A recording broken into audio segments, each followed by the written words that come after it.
Assalamualaikum warahmatullahi taala wabarakatuh. Selamat sejahtera. Selamat malam. Salam reformasi kepada rakan-rakan yang masih menonton kita pada malam ini. Tapi sebelum itu saya kena tutup pintu dulu.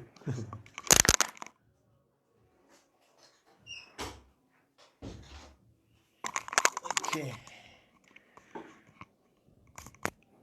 Terima kasih kepada rakan-rakan yang masih menonton kita pada malam ini. Alhamdulillah kepada kawan-kawan semua yang ada dekat sini, insya-Allah. So seperti biasa, kita tak ada benda lain yang kita nak request daripada kawan rakan-rakan sekalian, supaya kita boleh share video ni, kita boleh apa orang kata, letak kat dalam Facebook, dalam YouTube, dalam Twitter, dalam tempat-tempat yang sewaktu dengannya.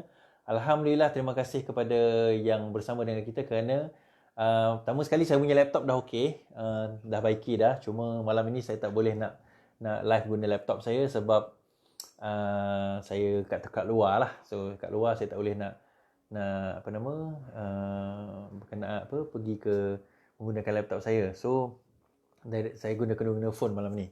So teruskan bersama salam reformasi kepada rakan-rakan yang menonton kita pada malam ini daripada pelbagai tempat daripada seluruh Malaysia. Kita ada daripada Sabah, Sarawak, daripada ni. Cuma saya tak boleh nak buat edisi Sarawak dahulu disebabkan saya kesutukan masa. Saya malam ni saya ada kerja sebenarnya. Menjojoroh kenyalang. Komen parti sedar loh. Parti sedar terlalu kecil, nak komen pun tak ada benda nak dia komen sebenarnya, to be honest. Kaya dengan penyamun, betul, kaya dengan penyamun.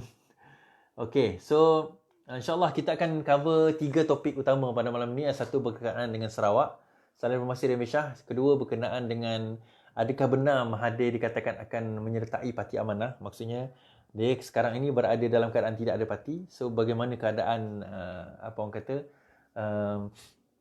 Mahathir sebagai seorang bekas pemimpin negara yang besar dengan nama yang gah, yang digeruni bila disebut satu masa dahulu, tiba-tiba dalam keadaan sekarang beliau tidak mampu lagi untuk berada di dalam mana-mana platform. Itu yang kedua. Dan yang ketiga, kita akan bercerita tentang snap election.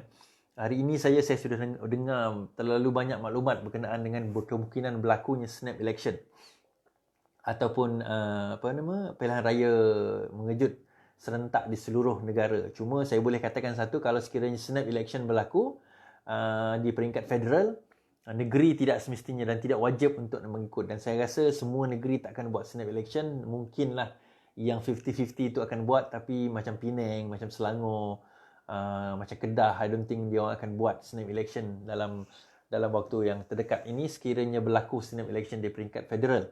Dan itu merupakan satu dinamika yang sangat menarik. Kerana apa? Kerana kalau sekiranya dia tak buat pilihan raya, sekiranya berlaku pilihan raya akan datang, dia akan jadi macam Sarawak. Sarawak pula sebaliknya dia akan ikut federal. Kalau sekiranya snap election berlaku, Sarawak berkemungkinan akan buat election sebab dia dekat dengan pilihan raya. Jadi the next one dia akan mungkin buat serentak berbanding yang ada sekarang ini, di mana setiap 2 tahun kami di Sarawak ni menghadapi pilihan raya. Bayangkan 2013 pilihan raya, 2013 pilihan raya, 2016 pilihan raya, 2018 pilihan raya. Kan? So sebab kami kena buat pilihan raya negeri itu berbeza dengan yang lain. Contohnya kalau kita tengok 2008 pilihan raya, 2011 pilihan raya, 2013 pilihan raya, kemudian 2016 pilihan raya, kemudian 2018 pilihan raya. So setiap 2 tahun tu Sarawak ada election. Dia berbeza dengan Semenanjung. Semenanjung 5 tahun sekali bawa dia election kan.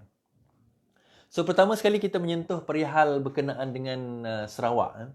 Kalau kita tengok Sarawak itu sendiri sebagai sebuah negeri yang baru-baru ini pada tahun 2018, Sarawak mencatatkan satu GDP yang sangat besar, malah keempat yang tertinggi di Malaysia, di belakang Selangor, wilayah, dan kalau tak salah saya Johor, kalau tak Johor, Pulau Pinang, antara dua tu. Tetapi namun begitu, kalau kita tengok daripada jumlah GDP Sarawak kalau tak silap saya pada tahun 2018 berjumlah 127 bilion ringgit, nombor 4 tertinggi di Malaysia. Nombor 4 tertinggi di Malaysia dengan reserve tunai 31 bilion. Dengan jumlah dana yang besar setiap tahun, royalty minyak saja lebih kurang 1 ke 2 bilion. Kalau kita tengok pada tiap-tiap tahun 1 ke 2 bilion itu normal. Itu baru 5% untuk negeri Sarawak. Kemudian on average is about 1.5 to 2 billion royalty. Kemudian baru-baru ini dapat pula minyak daripada Petronas, 5% sales tax, 2 bilion juga. Kemudian kalau kita tengok bantuan daripada federal, 4 bilion. Zaman Najib 4 bilion, zaman Pakatan Harapan 4 bilion. Billion of dollars. billion of dollars berlaku disalurkan dalam negeri Sarawak dengan jumlah dana yang terlalu besar, dengan jumlah kutipan yang banyak, benda macam tu. Namun Sarawak daripada jumlah perangkaan kadar kemiskinan, Kasih dia melihatkan bahawa mereka Sarawak kita ni mempunyai jumlah miskin dan miskin tegar tertinggi di Malaysia, antara yang tertinggi di Malaysia.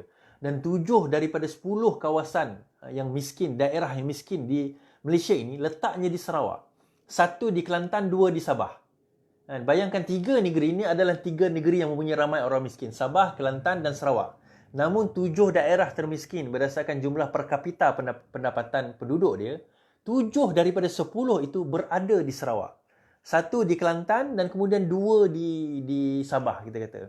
Ada orang kata, Sarawak ni terlalu besar, maka sebab itu dia tak boleh dibangunkan. Tuan-tuan dan puan, kalau siapa yang cakap itu, saya boleh kata dia bodoh je lah. Kenapa saya kata dia bodoh? Sebab kita nak buat pembangunan pada kawasan yang ada orang. Dalam hutan tu nak buat pembangunan apanya? Kita nak buat pembangunan pada kawasan yang ada manusia. Kawasan dalam hutan yang tak ada manusia tu, apa ada orangnya? Jumlah penduduk Sarawak adalah lebih kurang 2.6 million, 2.6 juta sahaja. Sabah tu pun ada 3 juta lebih penduduk dia. Berbanding Selangor ada lebih kurang 5 juta, 4-5 juta. Mungkin kalau Lembah Kelang tu 6 hingga 9 juta. Bergantung kepada jumlah penduduk yang datang, mungkin melancong dan sebagainya. Namun begitu, kalau kita tengok daripada segi geografinya, daripada segi jumlah penduduknya, daripada segi orangnya, daripada segi sumber aslinya, pelancongan yang ada, tempat yang cantik. Saya hari tu baru buat retreat dekat Sia Breeze Resort di Lundu. Kalau kita tengok, cantik.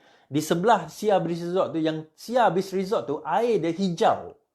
Sebelah saya tu, tak jauh daripada situ, air dia biru, tuan-tuan dan puan-puan. Air dia warna biru. Macam kalau kita tengok dekat Maldives, orang kata Maldives air biru. Dekat Sarawak tu ada air biru. Air laut dia biru. Dan tak jauh daripada Bandar Kuching. Kalau naik kereta tu, kalau naik ferry, lebih kurang dalam sejam sampai. Bukannya kena naik 5-6 jam ke, tak ada. Sejam perjalanan naik kereta, kita dah sampai ke chalet tersebut. Kenapa? Contohnya YB Karim, Menteri Pelancongan Sarawak itu sendiri tidak mampu untuk mengembangkan Sarawak dengan jumlah dana yang sebegitu besar. Jumlah dana yang sebegitu besar, jumlah pendapatan yang sebegitu banyak, kita tidak mampu untuk nak mengembangkan negeri Sarawak itu sendiri. Kenapa saya nak bawa sentimen Sarawak tu dalam live saya yang biasa ini? Saya nak bagi tahu tuan-tuan dan puan, maju Sarawak, maju Malaysia. Itu je. Kita tak boleh berharap selama-lamanya dengan minyak. Kita kena fikir satu sustainable income, pendapatan lestari, di mana kalau sekiranya minyak dry up, dia katalah minyak itu kering 5 tahun, 50, 10, 100 tahun yang akan datang, kita ada satu plan jangka panjang bagaimana kita nak mengekalkan ekonomi negeri dan bagaimana kita nak mengukuhkan ekonomi pendapatan penduduk-penduduk yang ada. Kita nak memastikan dana yang ada itu adalah dana yang cukup untuk penduduk-penduduk kita sustain themselves for another 50, 100 years and so on and so forth. Kita tak nak influx ataupun perpindahan rakyat-rakyat kita daripada Sarawak ke luar negeri sekerana mereka tak mampu untuk menjana pendapatan mereka sendiri. Sebab itu, kalau kita kata, kita tak setuju Azmin Ali mengatakan bahawa kadar kemiskinan di Malaysia ini hanya 0.4%. Bagi saya, itu adalah satu jumlah, satu misrepresentation yang terlalu teruk daripada seorang menteri. Bagaimana kadar kemiskinan dikatakan 0.4%, sedangkan kalau ikut kajian dunia, berkemungkinan kadar kemiskinan di Malaysia ini di antara 12 hingga 15%. Kerana kemiskinan itu tidak hanya diukur daripada jumlah duit dan pendapatan yang diterima seharian, tetapi juga daripada infrastruktur yang lain. Sebab itu kita kena revise, dan ini yang disebut oleh Datuk Seri Anwar Ibrahim, ini yang disebut oleh Kerajaan Pakatan Harapan. Kita kena revise, dan benda ini dah dibawa. Ada orang kata, alah Pakatan Harapan dulu merintah tak ada tu nak revise. Kita nak revise, tapi tak sempat habis memerintah. 22 bulan kau dah tumbangkan, jadi nak salahkan Pakatan Harapan. Macam mana? Benda itu akan ambil masa. Macam mana kita nak revise? Salah satunya kita nak tengok, tuan-tuan dan puan-puan. Datuk Seri Anwar Ibrahim tadi menyebut satu sangat menarik. Dia kata, dekat Terengganu ada satu kajian dibuat macam mana nak tahu kalau orang tu miskin atau tidak. Dia tengok berapa jumlah kain sarung dia ada. Kalau kain sarung dia tu lah guna untuk sembahyang, guna untuk dia tangkap ikan, guna untuk dia berjalan seharian, maka dia miskin. Sekurang-kurangnya seorang kena ada 2 kain sarung. Itu zaman dulu punya style lah kan. So dia tengok daripada kaedah itu. Kerana pada masa itu cara measure yang paling senang. Kalau kita measure daripada jumlah pendapatan, contohnya gaji. Kita kata, kita tengok pendapatan isi rumah. Bagaimana pula dengan orang yang tak ada slip gaji? Bagaimana pula orang tak bayar KWSP? Pendapatan dia berdasarkan tanaman, for example. Berdasarkan kepada dia kerja dengan orang, for example. Berdasarkan kepada kontrak, for example. So, bagaimana kita nak menilai pendapatan tersebut? Jadi, kita tak ada cara untuk menilai pendapatan tersebut, melainkan kita melihat daripada multidimensional. Sebab itu multidimensional ni, pelbagai dimensi. Kita kena tengok kemiskinan itu melalui pelbagai dimensi. Dia dipanggil indeks pelbagai dimensi mengukur kemiskinan. Poverty Index, Multidimensional Poverty Index. Indeks kemiskinan pelbagai dimensi. So, indeks kemiskinan pelbagai dimensi ini akan melihat bagaimana sebenarnya kadar kemiskinan yang sebenar, dan daripada situ kita akan dapat nampak bahawa ramai lagi penduduk di Sarawak, ramai lagi penduduk di Malaysia itu sebenarnya miskin. Saya bagi contoh tuan-tuan dan puan-puan, dan tuan-tuan dan puan-puan cuba nilai sendiri, adakah anda dalam kategori miskin atau tidak? Sebab baru-baru ini Jabatan Perangkaan ada keluarkan jumlah satu perkeliling mengatakan B40, M40 dan juga T20 tu kategori apa? Ada orang tanya B40 tu apa? M40 tu apa? T20 tu apa? Dia B40 adalah golongan 40% mempunyai pendapatan. Dia pecah lagi. Dia ada certain pendapatan, dia 40% penduduk di bawah kategori pendapatan itu. Kemudian M40 adalah middle income. Berdasarkan certain jumlah pendapatan, maka disebabkan M40. Kemudian T20 adalah top 20. Mereka yang pendapatan lebih daripada, kalau silap saya, 15,000 sebulan ke atas, dia dikonsider sebagai T20. So, kategori-kategori ini. Dalam B40 itu pun dia banyak pecahan lagi. Now, saya bukan nak menafikan cara itu. Cara itu cara paling mudah untuk kita menilai sama ada seseorang itu B40 atau tidak. Namun, bukan itu sahaja caranya. For example, saya katakanlah anda mempunyai gaji 5,000 sebulan. Katalah keluarga anda mempunyai gaji 5,000 sebulan. Okey, 5,000 sebulan di Kuala Lumpur dengan 5,000 sebulan di Kota Baru dengan 5,000 sebulan di contohnya Bandar Kuching, berbeza dia punya dinamika ataupun cost of living dia. Jadi menyebabkan 5,000 di Kuala Lumpur, kita tak boleh sama dengan orang yang gaji 5,000 di Kuching. Kita tak boleh samakan dengan 5,000 contohnya di Kuala Terengganu ataupun di Alor atau di Sungai Petani ataupun di Georgetown, for example. So 5,000 ini dia tak boleh jadi satu kayu ukur rata. Dia bukan satu pengukur yang kita boleh blanketkan kepada semua penduduk di Malaysia. Jadi bagaimana kita nak menilai kadar kemiskinan seseorang itu? So berkemungkinan 5,000 di Kuala Lumpur itu adalah lebih miskin daripada orang yang berpendapatan contohnya 3,000 di Kuching, for example. Saya pun tak tahu. Ini contoh saja. So dia ambilkanlah multidimensional poverty index ini. Caranya adalah dia menilai bukan setakat gaji. Itu salah satu. Tapi kalau tak ada gaji, adakah anda ada akses kepada perubatan, for example? Adakah anak-anak ataupun isi rumah memakan makanan yang sihat, for example? Adakah makanan tu dimakan berapa kali sehari atau seminggu atau sebulan? Itu ada antara kaedah-kaedah penilaian indeks yang kalau kita boleh tengok boleh menentukan tahap kemiskinan seseorang itu. Walaupun gaji dia mungkin katakan RM5,000, dia duduk di KL, komitmen dia tinggi, dia kena travel jauh, cost of living dia tinggi, menyebabkan dia tak mampu nak bayar. Kalau sekiranya anak dia masuk hospital, dia tak mampu nak bayar hospital swasta ataupun hospital kerajaan untuk pembedahan. Ataupun sekiranya nak memberi makanan yang sihat kepada anak dia setiap hari, contohnya sayur-sayuran, buah-buahan dan sebagainya, maka dia boleh dikonsiderkan sebagai orang yang miskin.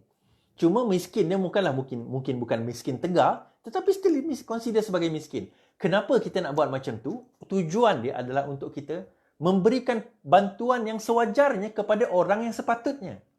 Jadi sebab itu kadang-kadang kenapa kita pelik, orang ni kereta besar, rumah besar tapi dapat bantuan miskin, kan? Orang ni naik motosikal tapi dia tak dapat bantuan miskin. So, benda macam tu dia berlaku kerana cara kita menilai pendapatan itu berbeza. Contohnya, orang dia tu mungkin rumah besar, kereta besar tetapi dia tak ada slip gaji sebab dia kontraktor buat bisnes sendiri. Yang naik motosikal tu dia ada slip gaji. Kan? Gaji dia mungkin 3,000, 5,000. So, dia tak. Kemudian dia ada company. Company tu pula tak melayakkan dia mendapat bantuan. So balik kepada cerita Sarawak tadi, kemiskinan yang terlalu banyak itu, kenapa dia berlaku? Dia sebenarnya berlaku disebabkan oleh perkara yang paling asas tuan-tuan dan puan-puan, iaitu corruption dan mismanagement. Corruption dan mismanagement. Oh, tetapi ada orang GPS kata kat saya kan. Dia kata, Iswardi, apa corruption? Tiap-tiap tahun, audit telah memberikan pengiktirafan audit terbaik kepada Sarawak. Tuan-tuan dan puan-puan, saya nak bagi tahu, audit adalah melihat kepada macam mana kita, audit terbaik melihat kepada record keeping. Bagaimana kita membuat record keeping. Kalau kita buat record keeping itu bagus, maka baguslah dia. Itu dikira sebagai orang kata audit yang baik. Tetapi cemerlang. Namun begitu, audit yang baik hanya kerana record keeping yang baik belum tentu bahawa tidak berlaku corruption. Dia dua benda yang berbeza. Audit cemerlang itu melihat bagaimana anda membuat laporan audit. Audit tidak melihat yang cemerlang itu tadi, melihat apa dalam audit tu. Itu dua benda yang berbeza. Contohnya, kita kata kita purchase satu mesin. Mesin tu harga dia RM10,000. Fine. Kita tengok dia punya invoice ada, quotation ada, dia punya record keeping ada, keluar masuk ada, duit account, semua cukup.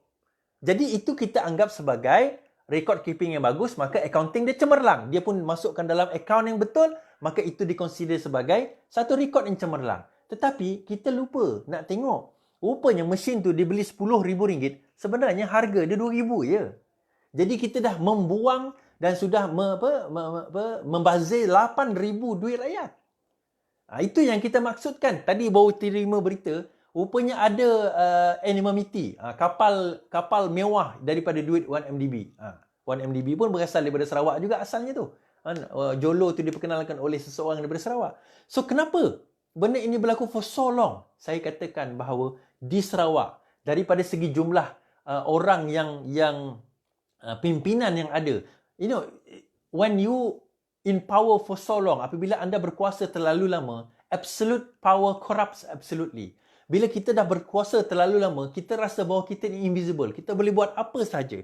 Jadi yang kaya bertambah kaya, yang miskin bertambah miskin. Yang menterinya semakin kaya, yang rakyat semakin miskin. Jadi kita pun pelik dalam keadaan itu. Why? Management, mismanagement dan corruption yang ada. Itu je point dia. So macam mana kita nak buat? Apa yang kita nak buat? Number one yang kita nak buat, kalau sekiranya kita nanti berkuasa, number one di Sarawak kalau kita nak berkuasa, adalah kita kena buka balik kontrak-kontrak yang ada, AP yang ada. Kita nak tengok siapa yang dapat award ni.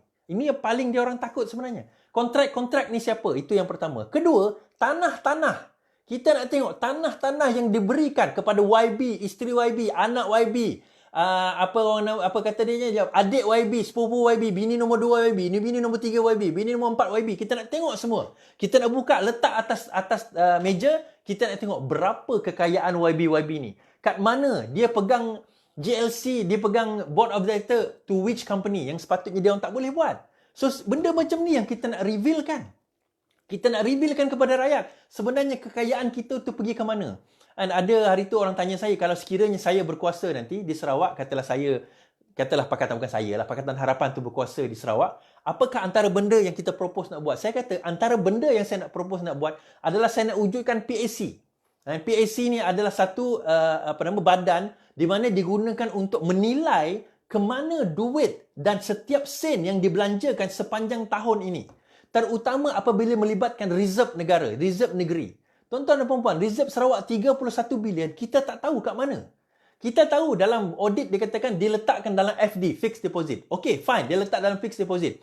12 juta dalam account. Fixed deposit tu, dia boleh ambil tak boleh ambil? Betulkah dalam fixed deposit? Kenapa dia letak dalam deposit? Berapa dia punya pendapatan dia? So, kita kena ada satu akta yang guna khas untuk memantau duit tersebut. PAC ni juga adalah digunakan untuk menilai projek-projek yang telah di-award, adakah berjaya atau tidak. Kita kena buat external audit kepada projek-projek yang tidak berjaya. Saya dibentangkan pada tahun 2019 dahulu, bagaimana tidak berjayanya RTP, Rural Transformation Program. Hanya 30% projek yang berjaya dilaksanakan. Selebihnya gagal. Gagal di bawah RTP. Saya ada dia punya rekod dia. Sebelum itu berjaya tetapi gagal di bawah RTP tahun kalau tak silap 18 atau 19, salah satu perkara tersebut. So, benda ini yang kita nak rungkai, yang kita nak bawa kepada rakyat Sarawak. Kenapa Sarawak ni essential, penting sangat kepada kemenangan Malaysia ni? Saya nak bagi tuan-tuan dan puan-puan. Sarawak mempunyai 31 parlimen. Negeri yang mempunyai kerusi parlimen paling besar di Malaysia adalah Sarawak. Sarawak ada 31 parlimen. Sebab itu ada orang kata, tak payahlah kita peduli hal Sarawak. Kalau engkau nak pegang Malaysia, engkau kena pegang Sarawak. Itu je. Buktinya, tengok baru-baru ni. Tengok baru-baru ni, semuanya return to Sarawak, tengok Sarawak. GPS nak sokong siapa? Sebab GPS akan menentukan hala tuju Malaysia. Sarawak 31 kerusi dan Sabah 26 kerusi akan menentukan hala tuju siapa jadi pemerintah seterusnya. Sebab kalau kita neglectkan Sabah, kita neglectkan Sarawak, kita tidak akan dapat jadi kerajaan. Dan kalau jadi kerajaan pun, kita akan jadi kerajaan yang tidak lama. Terbukti apa yang saya cakap dulu. Terbukti. Kalau tidak kita pegang Sabah dan Sarawak, tak boleh kita pegang. Sebab itu tuan-tuan dan puan-puan, saya punya struggle walaupun ada yang offer pergi Selangor lah, pergi Penang lah, pergi itu. Saya kata tak, struggle saya adalah di Sarawak dan saya akan kekal di Sarawak. Dan saya nak pastikan bahawa struggle saya ini akan continue walaupun saya mati. Tak sempat nak tengok apa yang berlaku. Saya harap anak-anak buah saya yang muda-muda yang saya train sekarang ini, umur 19-20 tahun daripada Neo Reformist, kita boleh carry this flag, continue my work, continue my job. It's okay. Teruskan. Mungkin saya tak nampak, tak jumpa lagi kejayaan tu sekarang. Tak apa. As long as kita continue. Saya selalu kata, perjalanan ini adalah satu perjalanan yang jauh. Kita bangkitkan semangat anak Sarawak, kita bangkitkan semangat anak jati Sarawak ini untuk keluar daripada kepompong pertama. Kepompong apa? Kepompong bahawa kita ni sorang-sorang. Kita tak perlukan negeri lain. Itu penipuan. Kita perlukan semua. Kita perlukan Sabah. Kita perlukan Semenanjung. Tak ada istilah tanah Melaya. Kita sendiri dah merdeka, dah habis dah. Cerita Melaya, cerita apa semua dah habis dah. Kita Malaysia. Kita rakyat Malaysia. Sepatutnya kita hidup sebagai rakyat Malaysia dan kita saling perlu memerlukan. Orang Sarawak perlukan Semenanjung. Semenanjung perlukan Sarawak. Sarawak perlukan Sabah. Sabah perlukan Sarawak. Kita semua saling perlu antara satu sama lain. Kita buatlah macam mana pembangunan di Sarawak. Kalau orang Semenanjung tak datang pergi melancong pun tak guna juga. Kalau kita buatlah macam mana banyak pun makanan kita. Kalau kita tak boleh jual dekat contohnya Brunei. Bukan Brunei, ialah Brunei. Sabah kita tak boleh jual dekat Indonesia. Kita tak boleh jual dekat Semenanjung, dekat Thailand. Tak guna kita tanam tanaman tu. Akhirnya habis hancur macam tu saja. Kepentingan untuk kita melihat bagaimana kita nak menyusun negeri ini kepada satu visi di mana satu hari nanti saya dapat nampak, saya dah boleh bayangkan, saya boleh imagine dengan Sarawak itu bukan pencakar langitnya tinggi. Tapi saya bayangkan orang kalau nak cari makanan, food security dia akan kata, oh look at Sarawak. Look at Sarawak. Sarawak is a country, is a state that produces food for the nation. Saya nak tengok macam tu satu hari nanti. Gimana kita produce makanan kepada negara, bukan setakat untuk negara, kita ekspor keluar jiran-jiran kita. Tuan-tuan dan puan-puan, Southeast Asia sahaja ada 600 juta penduduk. 600 million. Forget about China. Forget about India. Let's look at our region. And kita ada Indonesia, kita ada Brunei, kita ada Filipina, kita ada Thailand, kita ada Cambodia, kita ada all those states. Kalau kita campurkan jumlah penduduk 600 million. Can you see the market? Bagaimana kalau Sarawak menjadi hub, orang kata hub makanan, bagaimana daripada laut itu kita boleh ekspor pergi ke Filipina, kita boleh ekspor pergi ke Semenanjung, kita boleh ekspor pergi ke Thailand, dan jiran kita tak lama lagi Jakarta akan pindah ke Kalimantan. Bagaimana kita boleh ekspor makanan pula ke Kalimantan? Kalimantan tu tanahnya besar. Betul, tanahnya besar. Tetapi dia tak semestinya ada teknologi dan juga wang yang seperti mana yang kita ada. Namun begitu political will, tuan-tuan dan puan-puan. Pemimpin yang ada sekarang ni otak dia tumpul, otaknya mantul, otaknya orang kata tumpul, mantul dan juga dia tak berketul-ketul sehingga tak mampu untuk memikirkan bagaimana dia nak buat pembangunan untuk rakyat. Sebab buat pembangunan untuk rakyat ni tak untung. Tak ada untungnya pada dia. Pada company dia tak ada untung. Kalau dia buat digital ekonomi ada untung, LRT ada untung. Kalau dia buat airport ada untung untuk kroni-kroni dia. Tetapi pembangunan untuk rakyat, buat jalan raya, buat air, buat api, buat sawah padi yang luas, kelapa sawit yang luas, benda tu tak memberi keuntungan kepada dia. So benda tu bab kata Anwar Ibrahim tadi, nak bagi pembangunan kepada jumlah pembangunan kepada rakyat tu tak menguntungkan. Sama juga dengan rumah rakyat. Dan kita kata rumah rakyat tu, kita boleh bagi rumah rakyat kepada penduduk Sarawak. Tanahnya terlalu luas. Lebih 125,000 kilometer persegi. Kilometer persegi. Tuan-tuan dan puan-puan, kalau kita nak kira. So, kalau sebab itu saya kata, kepada Sarawak, kita akan pastikan selepas ini bahawa kita akan membuat perubahan. Habis kat situ, insyaAllah.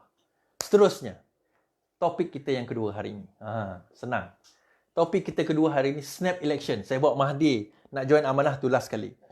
Ada orang tanya saya, betul ke Mahathir join amanah, apa yang berlaku? Snap election. Saya boleh katakan kepada tuan-tuan dan puan-puan, snap election sudah ada. Bukan setakat ni ya. Ada beberapa sources dah ada sekarang ini. Banner dah print, printer semua dah start printing material untuk election. Kemudian kalau kita tengok sekarang ini, SPR pun dah mula mengadakan election punya training. Malah Perikatan Nasional pun sudah mula membuat training election dia orang sendiri. Pakatan PKR, Parti Keadilan Rakyat pun sudah mula membuat election training mereka sendiri. Kenapa? Atas tujuan apa? Election is just around the corner.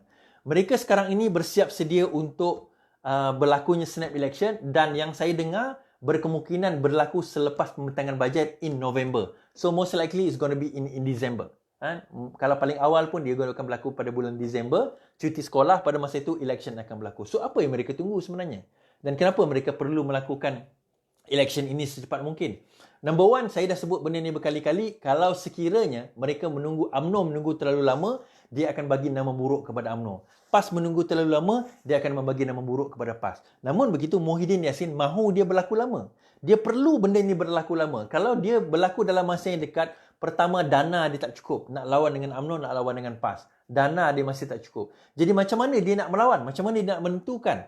So mereka nak kena prolong. Tapi kalau mereka terus prolong, kalau sekiranya UMNO tiba-tiba setuju, whatever, doing something menyebabkan jatuhnya kerajaan ini, nak tak nak snap election berlaku dalam keadaan mereka tidak bersedia. So lebih baik mereka bersedia dalam snap election yang ada sekarang ini daripada mereka menunggu yang terlalu lama, akhirnya dalam keadaan mereka tumbang. 111 undi yang diperoleh oleh Perikatan Nasional baru-baru ini adalah satu petanda bahawa teruknya sokongan ahli parlimen kepada Perikatan Nasional. 111 kerusi yang mengundi bukanlah satu majoriti. Kita pun tahu benda itu dan kita jelas. 111 tak cukup majoriti pun. Nak majoriti kena 112. Okey, kita tolak seorang yang hadir, maksudnya dia ada 112 je sokongan. 111 lagi menyokong Perikatan Nasional, Pakatan Harapan. Okey, tolak satu yang berkecuali, 110. Kalau kita masuk timbalan speaker. So maksudnya sokongan kepada Pakatan Harapan ada 110 orang. Tidak pernah dalam sejarah pembangkang mereka ada lebih sokongan, lebih daripada 90 sokongan. Dan inilah kali pertama berlaku di mana sokongan itu lebih daripada 90 kerusi menyokong 110 ahli parlimen sekarang ini on Pakatan Harapan punya side. So apa petanda ni semua? Petandanya takkanlah setiap hari Perdana Menteri tak boleh pergi luar negara dah lepas ni. Apa orang kata, menteri-menteri semua tak bolehlah culas dah. 111 orang itu kena memastikan hadir. 112 tu kena pasti hadir setiap kali undang-undang hendak dibentangkan. Now, bagaimana hendak membentangkan bajet pada hujung tahun ini? That will be very interesting. Nak membuat pembentangan bajet pada hujung tahun ini, daripada segi ketelusan dan sebagainya. Dan saya juga sangat tertarik sekiranya bagaimana pembentangan kepada perbelanjaan yang telah dilakukan kepada bantuan prihatin rakyat. Bagaimana bantuan prihatin rakyat itu adakah akan dibahaskan dengan baik dan bagaimana? Jadi benda itu sebenarnya yang akan menjadi satu persoalan yang menarik. Namun begitu, saya balik kepada persoalan saya. Kenapa nak buat snap election? Kenapa nak buat snap election? Dia dan apakah key? Apakah tanda-tanda?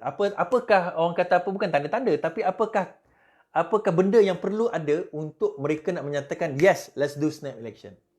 Number one, saya dah sebut benda ini, saya akan sebut lagi. Ada orang kata kenapa kau ulang cerita sama. Sebab audiens saya berlainan dan kadang-kadang tiap malam saya punya ilham tu berlainan. Yang pertama saya kata, sekarang ini disukai atau tidak, Mahathir tengah berunding dengan semua orang. Mahathir tengah berunding dengan semua orang. Mahathir tengah berunding dengan PAS, Mahathir tengah berunding dengan Amanah dan DAP, Mahathir tengah berunding dengan Azmin, Mahathir juga tengah berunding dengan fraction of UMNO. Berunding dengan apa? Berunding bagi memastikan anak dia, Mukhriz, dapat tempat untuk bertanding. Dia dan Mukhriz ada tempat untuk bertanding kalau umur dia panjang lah. Tapi paling kurang Mukhriz ada tempat untuk bertanding. Untuk dia nak bertanding tu, another 5 years is Bagi saya tengok dekat parlimen hari tu pun kesian dah. Bagi saya it's time for him to go lah kan. It's time for him to go. Tetapi nak tak nak dia kena fikirkan anak dia nak bertanding di mana. Anak dia nak bertanding di mana. So kalau sekiranya mereka nak bertanding dengan 5 orang yang nak mengikut dia tu, dia kena pastikan 4 orang yang mengikut dia tu, dia kena pastikan mereka ada tempat untuk bertanding, mereka ada kerusi untuk bertanding, mereka ada parti untuk bertanding. Bagaimana mereka nak bertanding kalau sekiranya mereka tidak ada parti untuk bertanding? So ada yang mengatakan tadi saya tengok bahawa dia kata mereka akan Mahathir akan menyertai amanah. So adakah probability itu akan berlaku? Saya tak kata benda itu mustahil. Saya tak kata benda itu mustahil, tetapi unlikely to happen. Kenapa unlikely to happen? Sebab apa? Bagi saya, kalau sekiranya diterima pun bertanding di bawah amanah macam mana Khairuddin dulu, grassroots amanah itu sendiri akan menentang Mahathir bertanding di bawah tiket amanah. Kenapa dia menentang bertanding di bawah tiket amanah? Dia ada beberapa isu. Pertama, isu moral. Kedua, isu nak menjawab hujah pihak lawan nanti. Ketiga, isu Mahathir itu sendiri yang mempunyai masalah apabila melibatkan kesetiaan. Apabila melibatkan kesetiaan, dia menghadapi masalah itu. Sebab itu mula-mula nak wujudnya Pakatan Harapan Plus tu tak berjaya. Sebab apa? Disekat oleh Parti Keadilan Rakyat. Kita dah nampak plan dia itu awal. That is why kita tak nak buat dan tak nak bergabung dalam jangka masa yang kita minta, yang kita nak buat pada masa itu. Sebab itu Pakatan Harapan Plus itu gagal. Kerana apa? Kita nak memastikan bahawa Pakatan Harapan Plus itu tidak boleh pergi jauh sebagaimana yang sepatutnya. Okey, so kalau sekiranya Pakatan Harapan Plus itu gagal, tak boleh nak dibuat, tak boleh nak pergi, so ke mana lagi selepas ini Mahathir nak pergi? So dia ada beberapa option. Option yang pertama, dia join amanah lah, saya dah sebut tadi. Option yang kedua, dia tak boleh join DAP atau PKR, confirm kita orang takkan terima dia. Option yang kedua, dan sekarang ini sedang berlaku adalah, dia kena buat perbincangan dengan Azmin, parti Azmin dah ada, dia kena buat perbincangan dengan Azmin dan dia punya bargaining chip is, dia kata apa? Aku ada nama, orang masih percaya kepada aku dan orang masih undi aku sebagai bekas Perdana Menteri. Itu bargaining chip. Tapi namun begitu, Azmin pergi sendiri dengan parti dan logo yang baru, takkan mampu untuk nak memenangi apa-apa kerusi, apatah lagi nak memenangi Malaysia. Jangan kita ingat nama Azmin tu dah gah, tabur duit. Belum tentu. UMNO tabur duit lagi banyak. Dia lagi banyak duit dia. So bagaimana? So dia kena bergabung dengan satu lagi parti yang besar. So untuk memastikan dia kena macam ni. Dia sekarang ini Pakatan Harapan intact. PH, DAP, PKR Amanah intact. Itu tak ada masalah. Tapi sekarang ini, dia nak memastikan bahawa lawan mereka UMNO itu tak kuat. Itu dia kena ambil fikiraan macam tu. So caranya, dia kena bergabung dengan PAS. Parti yang Azmin ini kena bergabung dengan parti PAS dan melupakan UMNO. Itu satu. Saya sebut tadi Amanah yang pertama. Itu yang kedua. Dia kena bergabung dengan parti Azmin, bergabung pula dengan parti PAS dan lupakan UMNO. Kenapa perlu lupakan UMNO? Dalam keadaan sekarang ini, UMNO dianggap tidak relevan.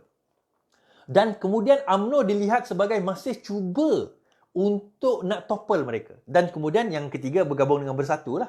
So maksudnya Mahathir di dalam tim Azmin, bergabung dengan Bersatu Muhyiddin, bergabung dengan PAS. Itu option kedua. Kita tak boleh tolak possibility option ini. Kita tak boleh tolak ke tepi. Okay? Possibility ini ada dan kemungkinan ini ada. Itu yang kedua. Ketiga, saya dah sebut hari itu adalah, sebab itu peranan Muhyiddin Yassin ni sangat penting. Tuan-tuan, kita kena tengok jauh. Pandangan Muhyiddin Yassin ni. Dia pula, Muhyiddin Yassin pun ada permainan. Itu saya kata ni macam main chess. Main chess macam ni. Kita move berdasarkan apa move lawan kita. Kita tak ada satu masuk pertandingan chess, kita kata, okay, mula-mula aku jalan pawn, kemudian king side, kemudian queen side, kemudian bishop, kemudian knight, lepas tu dia tak ada, kemudian ending dia macam ni. Tak boleh. Kita nak move, buat next move, kita kena tengok lawan kita punya move. So sekarang ini, itu Mahathir. Muhyiddin punya move pula, dia akan tengok macam ni. Dia akan lihat siapa yang offer lebih baik. Sekarang ini, kuasa menentukan bersalah atau tidak. Perdana Najib, pimpinan UMNO ini terletak di tangan Muhyiddin Yassin. So, orang UMNO tak boleh cakap apa dah sekarang. So, dia buat perkiraan macam ni. Dia tengok secara besarnya, walaupun ada yang kata UMNO terpecah kepada 5 kem. Okey, kita letak 2 kah? 2 kem besar. Satu kem Zahid Hamidi Najib. Satu kem Hishamuddin. Sekarang ini rundingan di antara pemikiran Muhyiddin Yassin, dia melihat siapa yang lebih untung siapa yang lebih menguntungkan sekiranya dia jadi Presiden UMNO. Kerana kalau sekiranya Hishamuddin itu lebih menguntungkan dan dia perlu bekerjasama dengan Hishamuddin, maka tugas dia adalah memasukkan Najib, Zahid Hamidi, Isa Samad dan sewaktu dengannya pimpinan-pimpinan ini ke dalam penjara. Perlu dimasukkan mereka itu ke dalam penjara. Hari ini keluar cerita Rosmah. Rosmah terima berbelas juta nama buruk kepada Najib. Kan? Sebagai komisen. So, dia perlu tengok benda itu. Okey. Kalau dia nampak bahawa Hishamuddin ni boleh dikontrol. Namun kalau dia melihat bahawa Hishamuddin ni tak boleh dikontrol, maka dia kena berunding dengan Najib, dia kena berunding dengan Zahid Hamidi. Zahid, Najib, sekarang ni kau nak dapati bersalah atau tidak? Kalau kau tak nak dia dapati bersalah, apa yang kau perlu lakukan ialah ikut cakap aku. Kalau saya jadi Muhyiddin, itu yang saya buat. Saya Perdana Menteri. Saya boleh menentukan sama ada engkau bersalah ataupun tidak. Oh, tapi itu tak mengikut undang-undang, ini Malaysia. Things happen. Benda berlaku, dia boleh buat. Tak ada istilah judiciary, legislative, executive separation of power tu. Itu teori ekonomi, teori politik saja. In reality, di Malaysia, benda tu tak berlaku. Benda tu tak berlaku. Kita tidak ada ketelusan dalam menentukan high profile case. So sekarang ni Muhyiddin kata, okay, I am the most powerful person in this country. Now, my question is kepada Najib, kepada Zahid. If I were to release you, kalau aku nak bebaskan kau nak offer apa pada aku? Sebab itu, Muhyiddin buat hari tu, dia kata, Bersatu akan bertanding 50 kerusi. Kenapa dia cakap Bersatu nak bertanding 50 kerusi? Apa tujuan dia? Sekarang ini, dia nak terus pancing tau. Dia nak terus umpan. Dia nak terus dekat Zahid. Dia nak terus dekat Najib. Ego dia orang masih tinggi atau tidak? Nampaknya ego dia tinggi. Zahid kata apa? Bukan setakat tak bagi 50, kami bagi kamu 15. Mersing tu pun kami ambil balik. Mersing tu kami akan ambil balik, dia kata. Mersing dia nak ambil balik. So, maksudnya jerat dia dah mengena. Ini yang permainan yang Zahid tak nampak.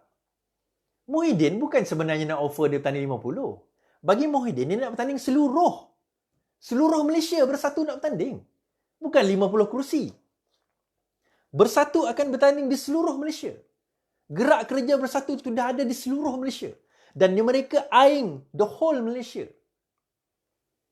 Cuma sekarang ini, dia nak throw that joran kepada Zahid. Nak tengok Zahid bite the bait atau tidak. Dia termakan tak umpan tu? Nampaknya dia dah termakan. Bila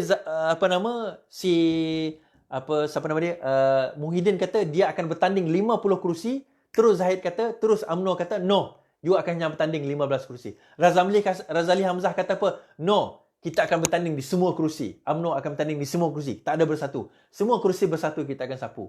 That is a bait. Itu umpan. Umpannya apa? Aku dah nampak. Bahawa memang kau tak boleh offer. Kau tak boleh dengar apa yang aku cakap. So, kalau kau tak boleh dengar apa yang aku cakap, thank you very much. You have just, kalau kita main poker, you have just shown me your card. Dan kalau kita main poker, siapa yang tahu main poker tahulah. Sekarang ini, kita dah ada poker deck, kita tengok, kita dah tahu card dia card apa. You have just shown me your hand. Okay, fine. Kalau macam tu, selepas ini, saya nampak bahawa Zahid, Najib dan suatu dia akan didapati bersalah. Mereka akan didapati bersalah. Tetapi the game is not yet over. Dia akan didapati bersalah di Mahkamah Tinggi. Kita tengok selepas Mahkamah Tinggi, macam mana nada dia orang. Apa tone mereka. Sebab apa saya kata hujung tahun ni? Sebab Julai ni adalah keputusan. Julai ini sepatutnya keputusan Najib. So kita akan tengok tone Najib tu macam mana. Tone Zahid itu macam mana selepas dia dapati bersalah. Sekarang bang, engkau boleh lagi nak sombong.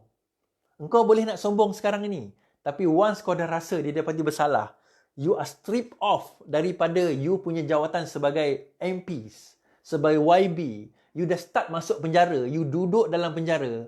Masa tu baru you start berfikir, kenapa aku tak fikir dulu? Sebab orang-orang ni, mereka tak biasa duduk dalam penjara. Tuan-tuan tak puan tak tahu, Zahid Hamidi tu pernah ditahan oleh Mahathir di bawah ISA. sewaktu Anwar Ibrahim dahulu, reformasi. Dia antara orang yang kononnya menyokong Anwar Ibrahim. Pernah ditahan ISA. Tapi tak sampai pun berapa lama, dia dibebaskan, akhirnya dia U-turn, dia join balik UMNO. Dia orang yang tak tahan masuk penjara. Tak tahan menghadapi benda-benda ni. You bayangkan kalau dia masuk penjara, kita letak dia dalam penjara. Tak payah penjara lah. Bayangan penjara tu, bila dia dapati bersalah. Walaupun mungkin dia ada rayuan tak akan masuk penjara, tetapi bayangan dia untuk masuk penjara itu sendiri sudah cukup untuk menakutkan dia. Tuan-tuan dan puan-puan, kalau bayangan penjara itu dah ada, kan, maksudnya offer itu dah ada dah tukul itu di tangan Muhyiddin, kita nak kata apa? Kita nak cakap apa? Kalau lepas ni dia kata, bersatu akan bertanding semua kerusi, UMNO tak payah bertanding. Ingat UMNO, ingat Zahid tak boleh kata, okeylah, kita setujulah, ambillah semua kerusi. You ingat tak boleh?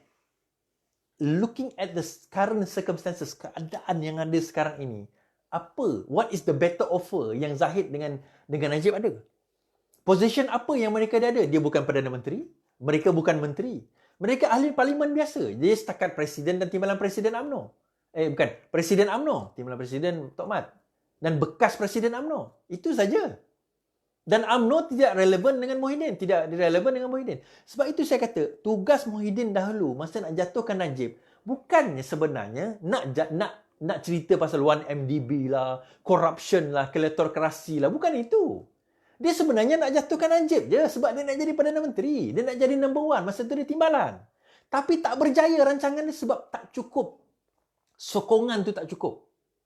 Dia bukan masalah 1MDB. 1MDB itu hanya alasan. So, bila dia ada peluang, the moment dia ada peluang untuk jadi Perdana Menteri, dia terus jadi Perdana Menteri, tinggalkan Mahdi. Itu je. The objective has never been about the people. The objective has always been about in power, about jadi Perdana Menteri. Itu yang pertama. Kemudian itu saya kata, kita kembali kepada situasi yang ada sekarang ini. Keadaan yang ada sekarang ini. So, pilihan kedua tadi, dia kata, Hishamuddin akan take over UMNO. Mereka ini semua akan didapati bersalah. Masuk jail. So, apa jadi dengan yang lain? Bila dia dah jadi pengurusi, dia senior. Siapa lagi senior? Selain daripada Hishamuddin, Tun Hussein On, siapa lagi senior? Siapa yang senior? Tok Mat. Tok Mat tak ada kuasa. Tok Mat setakat adun je. Hishamuddin Tun Hussein On adalah yang senior. So, next in line, selepas Najib, Tun Razak. Kenapa saya sebut nama bapak dia orang ni? Dia orang ni semua orang-orang lama di dalam UMNO. Dah ada pegangan position.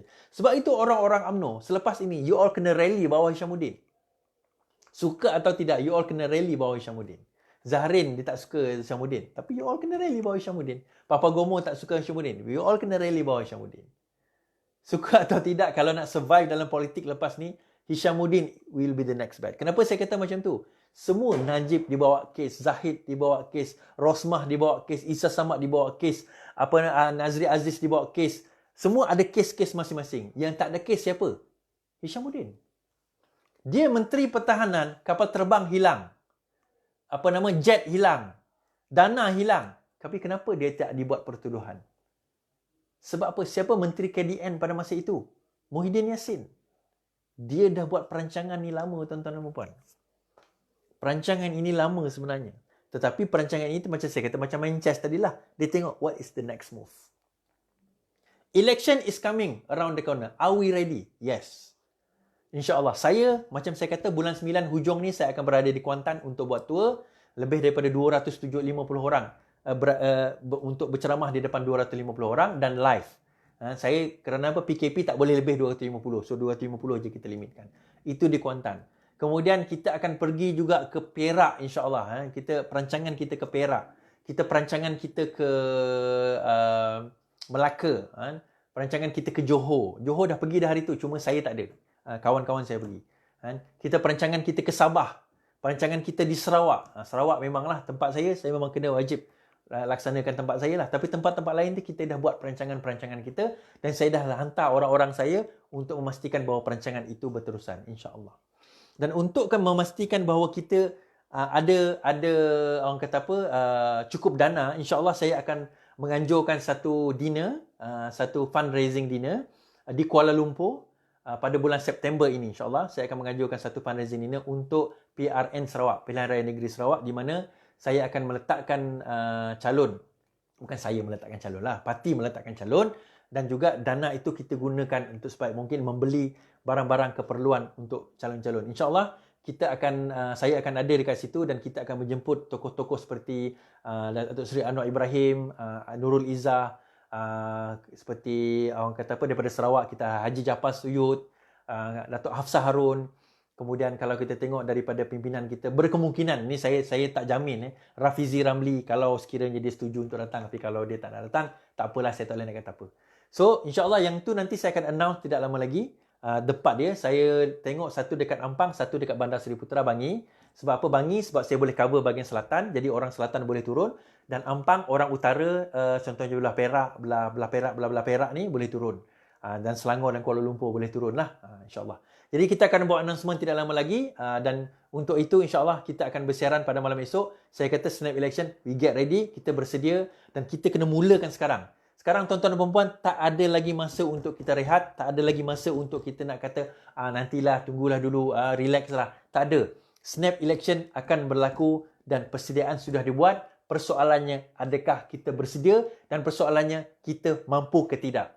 Saya sudah panggil rakan-rakan saya daripada Bina Negara, mereka sudah bersedia. Bina Negara 3.0, tunggu sehari dua lagi, saya akan buat grup untuk kita nak buat grup-grup saya akan buat untuk saya bawa masuk. Minta maaf terlewat sikit, laptop saya ada masalah. Sekarang alhamdulillah sudah diperbaiki. Kita jumpa lagi. Assalamualaikum warahmatullahi wabarakatuh. Selamat malam. Lawan tetap lawan. Selamat malam.